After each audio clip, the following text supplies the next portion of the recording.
যে মানুষটা আপনাকে ভালোবাসে না, আপনার শূন্যতা অনুভব করে না, আপনার জন্য বিন্দুমাত্র অপেক্ষা করে না, তার কথা ভেবে কেন কষ্ট পাচ্ছেন? কেন নষ্ট করছেন আপনার সুন্দর জীবন? আপনাকে অবহেলা করে যে দূরে চলে গেছে, আপনিও তার থেকে দূরত্ব বজায় রেখে চলুন।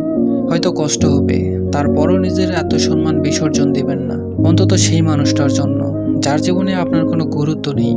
আপনি সুন্দর মনের মানুষ বলেই স্বার্থপর দুনিয়ার জটিল সমীকরণ বুঝতে পারছেন না। দয়া করে নিজেকে ছোট মনে করবেন না, দুঃখিত হবেন না। যতই বাধা আসুক, নিজেকে সৎ রেখে এগিয়ে যান। হয়তো বারবার ব্যর্থ হবেন, কিন্তু সাফল্য একদিন আসবেই।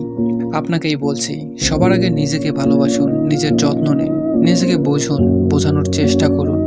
নিজেই নিজের ছোট ছোট স্বপ্ন, শখ, আহ্লাদ পূরণ করার চেষ্টা করুন। আর কারো জন্য থেমে থাকবেন না। আপনার বোকামিগুলো থেকে শিক্ষা গ্রহণ করুন। সময় থাকতে নিজেকে শুধরে নিন। কারো প্ররোচনায় নয়, নিজের বিবেক বুদ্ধি দিয়ে কাজ করুন। আপনার জীবন আপনার স্বপ্নের মতো সুন্দর হোক। আপনার অন্তরের সকল কষ্ট লাঘব হোক। আপনার জন্য অজস্র ভালোবাসা রইল।